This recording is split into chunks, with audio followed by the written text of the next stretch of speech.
오늘은 요한복음 4장 39절에서 42절까지 말씀 가지고 요한복음 강의 25번째 시간으로 우리가 친히 듣고라는 제목으로 함께 은혜를 나누고자 합니다. 10월이 되면서 참 기분이 좋은 것 같습니다. 날씨가 선선해진 것도 있지만 실상으로 말씀을 드리면 실제로 휴일이 좀 많아가지고 참 기분이 좋더라고요. 지난주에도 저희가 또 공휴일이 있었습니다. 국경일이 있어서 쉬었습니다. 10월 9일이 무슨 날인지 모르시는 분은 아마 아무도 없으실 겁니다. 10월 9일이 무슨 날이죠? 한글날입니다. 세계 많은 나라들이 있는데 언어를 갖고 있는 민족이 그렇게 많지 않습니다. 그리고 또 이렇게 배우기 쉽고 과학적인 언어를 갖고 있는 나라는 더더욱 찾기가 어렵습니다. 참 세종대왕님께 감사한 마음이 절로 생기는 것 같습니다. 10월 9일 한글날을 맞이해서 또 국경일로서 모든 사람들이 쉬었는데요. 또 이번 주 중에 또 큰 일이 하나 있었습니다. 너무나도 기쁜 일이었죠. 요즘에 참 뉴스 보면서 기쁜 날이 없었는데 너무 기쁜 소식이 있었습니다. 그것은 바로 우리나라 한강 작가가 노벨 문학상을 받은 일입니다. 여러분들 뭐 크게 감흥이 없으시죠?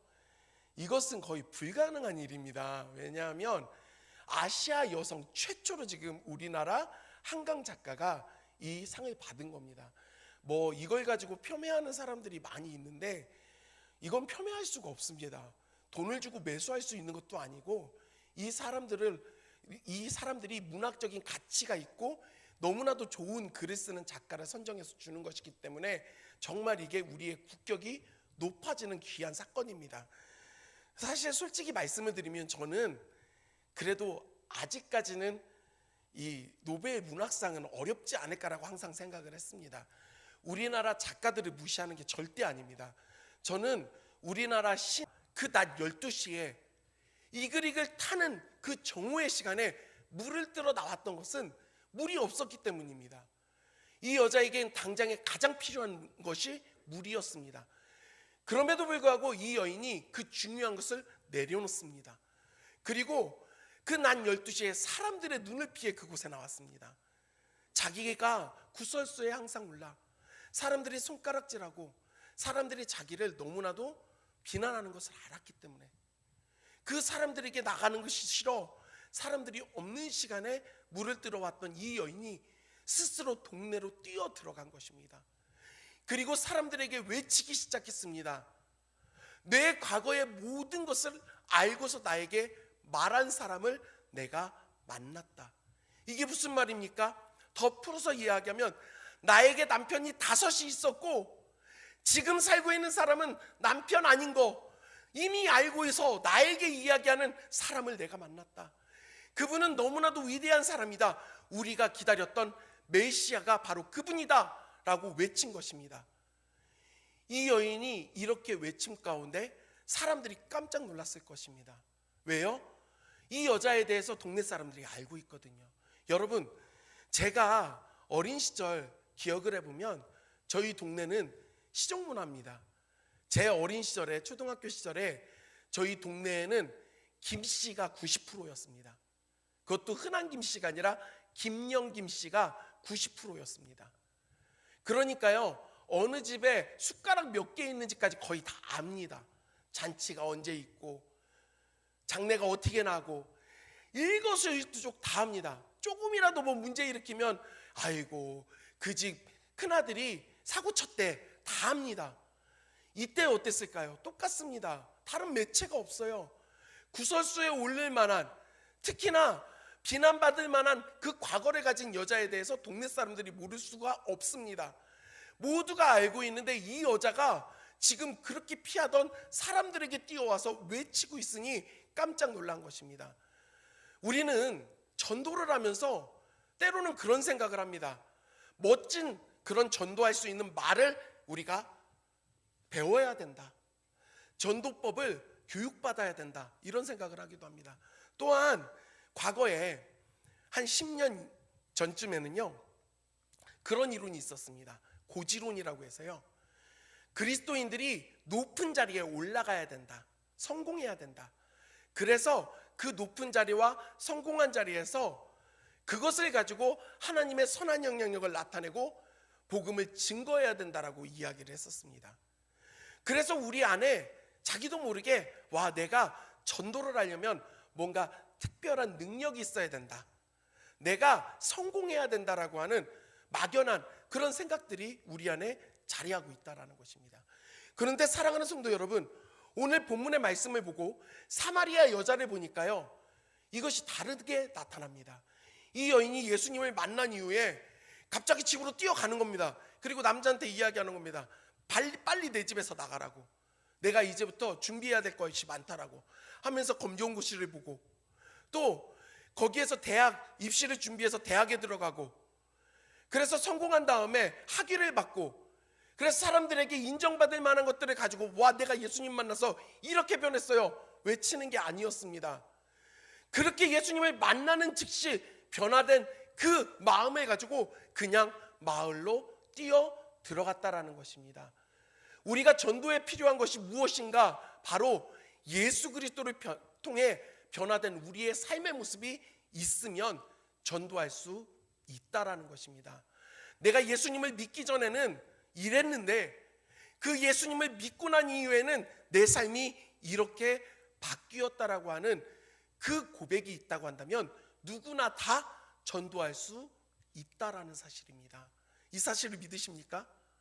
이 여인이 지금 자기에게 일어난 이 놀라운 사실을 가지고 사람들에게 들어가 간증을 한 것입니다. 이 변화된 모습을 보면서 사람들이 깜짝 놀랐습니다. 제가 여러 곳에서 사역을 하다 보니까, 부사역자로 사역을 하다 보니까 해마다 이 가을쯤 되면 대부분의 교회들이 하는 행사가 있습니다. 혹시 뭔지 아십니까? 전도 축제를 하죠. VIP 전도 축제. 이걸 기획가 하고 제일 좋은 방법이 뭐냐면 연예인을 부르는 겁니다. 유명한 연예인을 막 부르는 겁니다. 한 번은 남진 장로님을 초청한 적이 있는데, 저는 할머니들이 오빠라고 외치는 걸 처음 봤습니다. 정말 거의 1000명이 넘는 분들이 와서 그 공연을 보더라고요. 윤복희 권사님을 초청해서 한 때는 앉아있는 사람들이 그렇게 펑펑 울면서 공연을 봤습니다. 많은 연예인들이 간증하는 걸 들었습니다. 그런데요, 저에게 만약 누군가 그 중에 최고 좋았던 간증이 누굽니까? 라고 물어보면 전 1초도 망설이지 않고 바로 대답합니다. 조혜련 집사님입니다.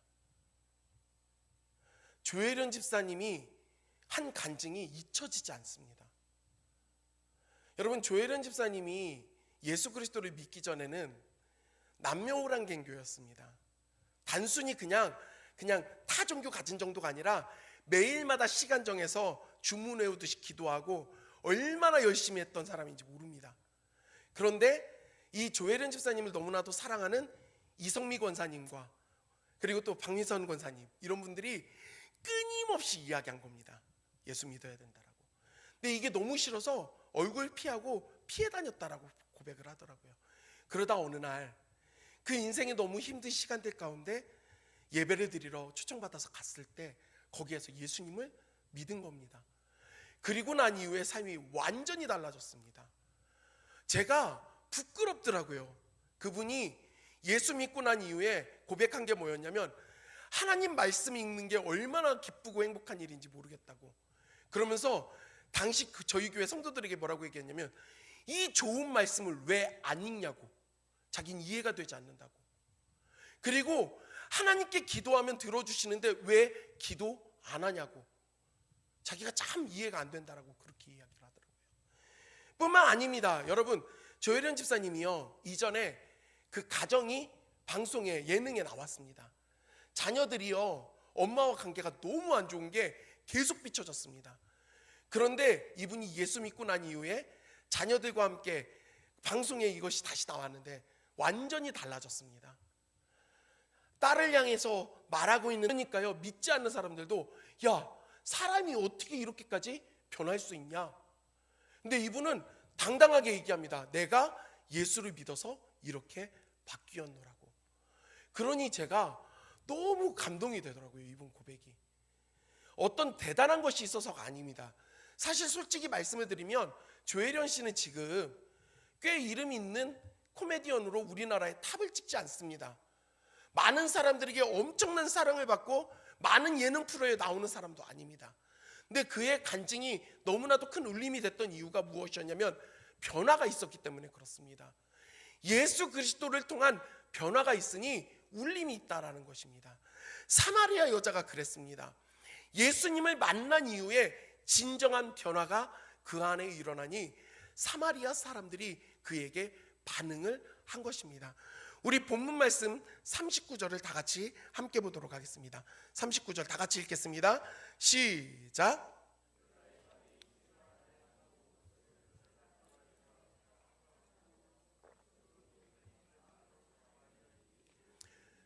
이 여인의 고백을 통해 사람들이 영향을 받습니다. 그리고 예수를 믿게 됐습니다. 단순히 그런데 여기에만 머무르지 않습니다. 신앙은요, 믿음은요, 그 처음 시작한 자리에 머무르는 게 아닙니다. 자라야 합니다. 성숙과 성장이 일어나야 된다는 것입니다. 이것이 사마리아 사람들에게 나타나기 시작합니다. 우리 말씀 40절을 다 같이 다시 한번 읽겠습니다. 또 40절입니다. 시작. 사마리아인들이 예수께 와서 자기들과 함께 유하시기를 청하니 거기서 이틀을 유하시매. 사마리아 사람들이 사마리아 여자의 간증을 듣고 마음 가운데 놀랐습니다. 그들 가운데 예수를 믿게 된 사람들이 등장을 합니다. 그리고 이 사람들이 거기에 머무는 게 아니라 예수님께로 나아옵니다. 예수께로 왔다라는 것입니다. 그리고 그 예수께로 찾아와서 요청을 하고 있는 것입니다. 뭐라고 이야기합니까? 우리와 함께 머물러 달라고 요청하는 것입니다. 사랑하는 성도 여러분, 우리는 그냥 말씀을 문자적으로 보고 평면적으로 보면 이 사람들이 예수님께 와서 이틀을 더 많은 시간을 머물러 달라고 요구하셨고 예수님이 이틀 머물러 계셨구나 라고 생각하기가 쉽습니다. 하지만 제가 설교를 통해서 계속해서 말씀을 드렸다시피 당시 유대 문화적으로 보면 지금 사마리아 사람들의 이 요청은 아주 무례한 요청입니다. 무리한 요구입니다. 왜냐? 유대인들은 오직 구원이 유대인에게만 있다라고 믿고 있었고 사마리아 지역에 살고 있는 사람들은 혼혈이었기 때문에 구원받지 못하는 부정한 사람들로 여겼습니다. 그래서 유대인이 사마리아인들과 상종하지 않았다라고 그렇게 말씀을 기록하고 있습니다. 뿐만 아니라 유대인들은 그 빠른 길을 돌아서 갔다라는 겁니다. 왜? 그 땅을 피해가야 했기 때문에. 그 땅에 들어가는 것조차도 싫어서 그 땅을 피했다라는 것입니다. 그런데 지금 사마리아 사람들이 그 유대인인 예수님께 와서 우리와 함께 머물러 달라고 요구하고 있는 것입니다. 염치도 없습니다. 무리한 요구를 하고 있습니다. 그런데 사랑하는 성도 여러분, 우리가요 신앙 안에서 정말 중요한 자세가 여기에 숨겨져 있습니다. 그게 뭐냐면요, 우리가 주님께 때로는 염치 없이 구해야 된다라는 겁니다. 무리한 요구를 해야 된다라는 사실입니다.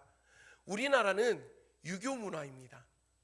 그러다 보니까요 이 채통을 매우 중요시 여깁니다. 염치를 매우 중요시 여깁니다. 우리나라에만 있는 말이 있습니다. 눈치라는 말이 있어요. 눈치가 뭡니까? 다른 사람 이목에 대해서 생각하면서 그에 맞는 행동하라는 거거든요.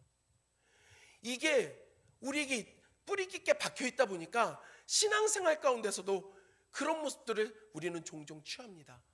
주님께 염치가 없어서, 차마 염치 없어서 그거는 요구를 못하겠다. 어떻게 그것까지 요구할 수 있어? 여러분, 이게 진짜 바른 모습일까요? 그렇지가 않습니다. 우리는 주님께 요구해야 되고 요청해야 합니다. 이 사마리아 사람들은 정말 쉽지 않은 요청을 하고 있는 것입니다. 그럼 이들이 왜 이토록 예수님께 가서 머물러 달라고 요청할 수밖에 없었는가? 왜냐하면 이 문제는 죽고 사는 문제였기 때문에 그렇습니다.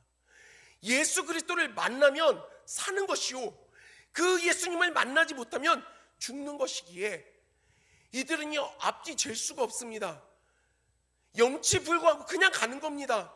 살려달라고 외치는 겁니다. 물에 빠진 사람이 구해달라고 외치는데, 야, 교양 있게 외쳐야 된다. 그래도 보는 눈이 많은데 살려주세요. 저 좀 살려주세요. 시간 되시는 분이 살려주시면 좋을 것 같아요. 제가 참 죄송해서 바쁜 분들은 지나가세요. 여러분, 이게 가능하겠습니까? 불가능합니다. 사마리아 사람들은 지금 메시아가 앞에 있었고 이분을 통해 구원받을 수 있다라고 하는 확신이 있었기에 예수님께 와서 요구한 것입니다. 선생님, 아니 주님, 우리와 더 머물러 주십시오.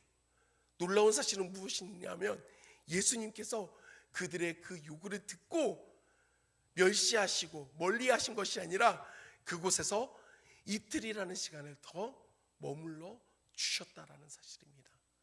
사랑하는 성도 여러분, 우리가 주님을 찾고 또 찾으면 주님은 우리에게 응답해 주신다라는 사실입니다.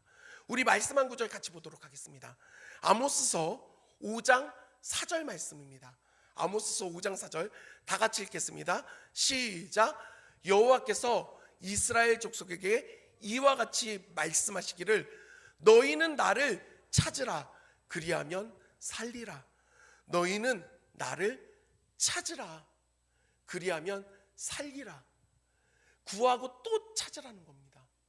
그렇게 되면 생명을 얻고 살게 된다라고 주님 말씀하십니다. 우리는 지금 그 기로에 항상 서 있습니다. 사랑하는 성도 여러분, 우리가 염치를 따지면서 주님을 찾는 그 자리 가운데 등한시한다라고 한다면 단순히 조금 손해를 보는 게 아니라 우리는 그 생명 가운데로 나아가지 못하게 된다라는 사실입니다. 그러면서 이 사람들에게 이제 또 다른 변화가 일어나기 시작합니다. 41절 말씀 다 같이 읽겠습니다. 41절입니다. 시작.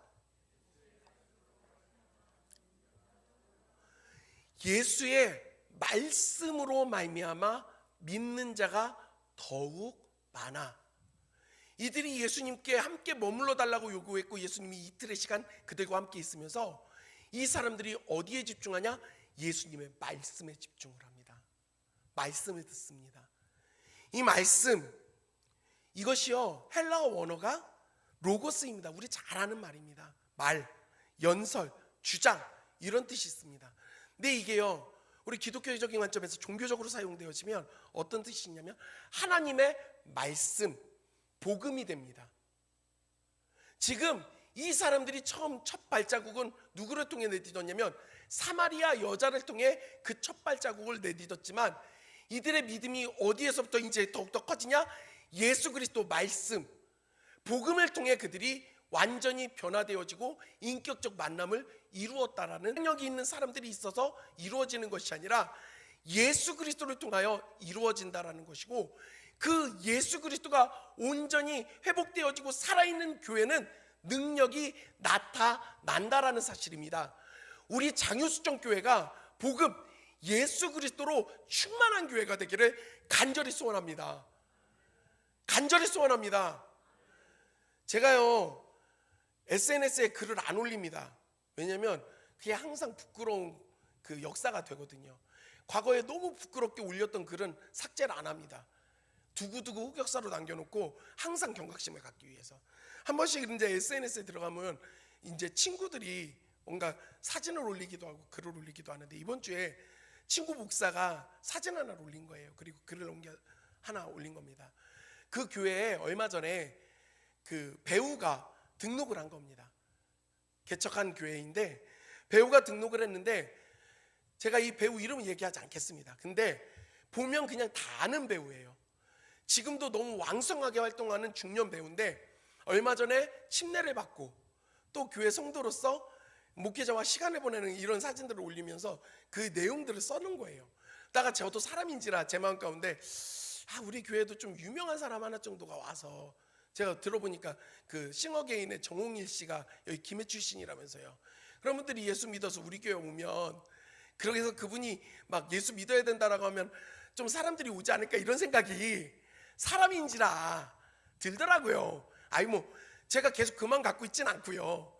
저도 사람인지라 그런 생각이 잠깐 들더라고요. 그러다가 바로 해결을 했습니다. 말씀 준비하고 하면서 진짜 중요한 게 뭐냐면 어떤 사람이 중요한 게 아니라 예수 그리스도가 중요하다는 사실입니다. 어떤 사람들로 통해서 이 일들이 되어지는 것도 중요하지만 제일 중요한 건 그 중심이 되시는 예수 그리스도가 있어야 된다라는 사실입니다. 그러면서 기도하게 되더라고요. 하나님, 우리 교회가 정말 예수 그리스도가 살아있는, 예수님이 머리 되시는 능력은 거기에 있습니다. 우리 주 예수 그리스도. 예수 그리스도를 통해 말씀을 들은 사람들이, 많은 사람들이 믿기 시작합니다. 그렇게 믿은 사람들이 이 여자를 향하여 이렇게 말을 합니다. 우리 마지막 42절 말씀 다 같이 함께 읽겠습니다. 42절입니다. 시작.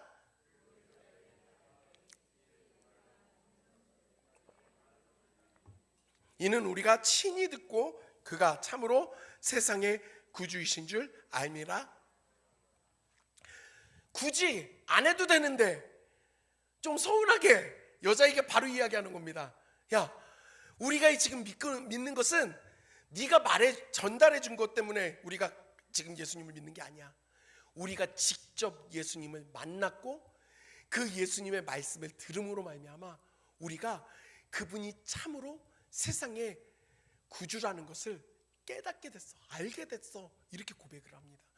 재미있는 것은요, 여기 말씀 안에 참으로라고 하는 헬라어 언어가 엘레도스인데 확실히 정말로 참으로 이런 뜻이, 간증을 듣고 예수님이라는 분이 있구나 알았지만 이제 예수님께 직접 찾아와 그분을 직접적으로 경험해서 이분이 어떤 분인지를 참으로 진짜로 알게 된 겁니다. 그리고 알미라라고 하는 이 성경의 말씀 단어를 보니까 에이도인데요, 인지하다라는 뜻도 있는데 경험하다, 체험하다라는 뜻도 있습니다.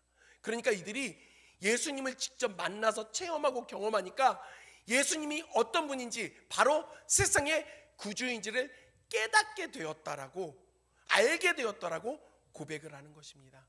사랑하는 성도 여러분, 하나님은 사람을 통해 역사하십니다. 이걸 믿으십니까? 좀 도와주시면 좋을 것 같아요. 네.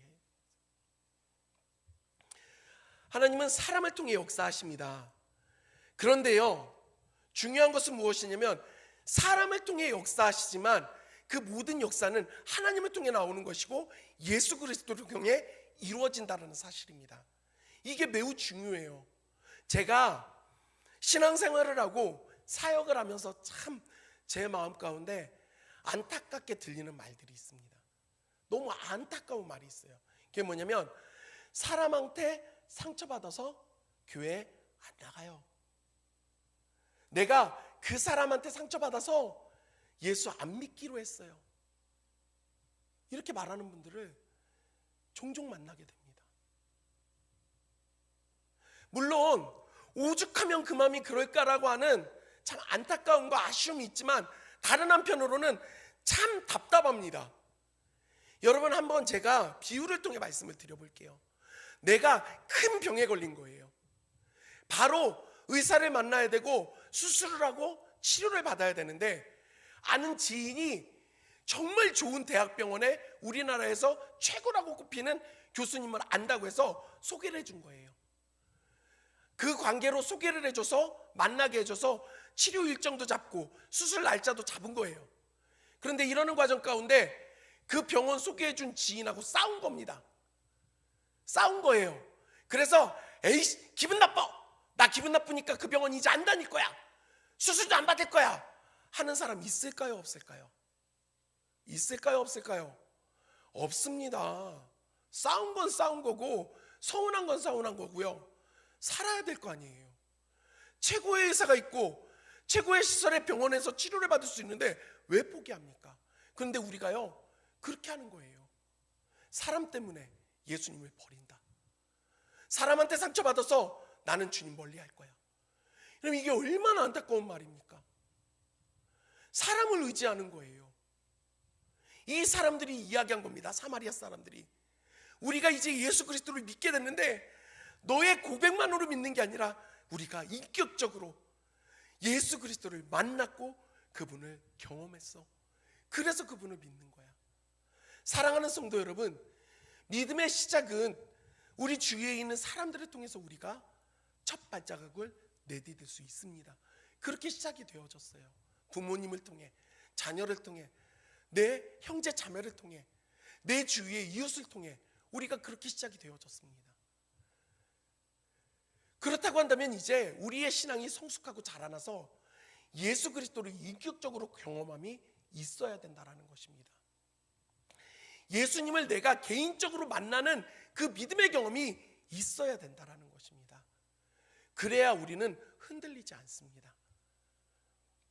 다른 사람에 의해서, 다른 환경에 의해서 우리의 신앙이 무너지지 않는다라는 말씀입니다. 저는 이제 말씀을 마치려고 합니다. 우리가 성도들끼리의 교제가 매우 중요합니다. 소중해요.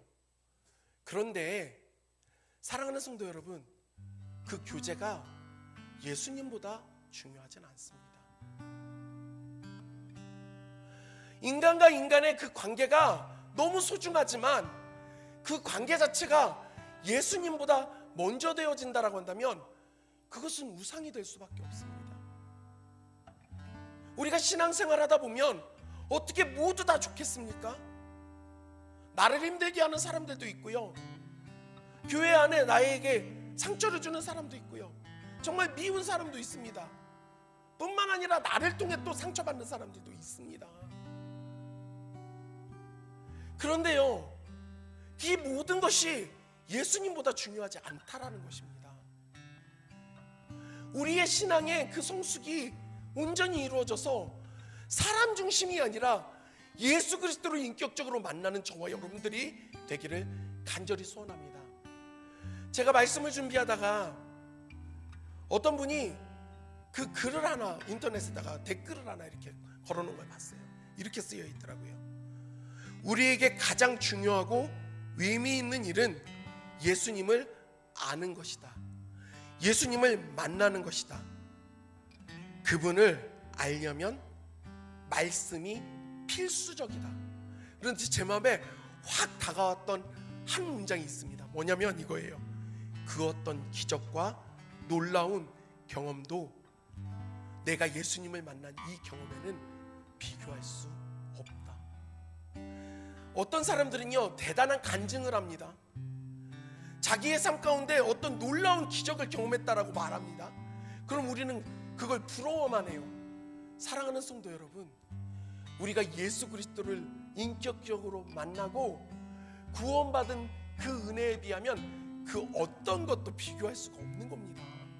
그게 얼마나 큰 일인데요. 저는 이 자리에 계신 저와 여러분 모두가 다른 사람을 통해 들은 예수님 아니고요, 다른 사람을 통해서 보는 예수님 아니고요, 다른 사람을 통해서 느끼는 예수님 아니고요, 내가 직접 보고, 내가 직접 듣고, 내가 직접 느끼는 예수님을 만나기를 주님의 이름으로 간절히 소원합니다.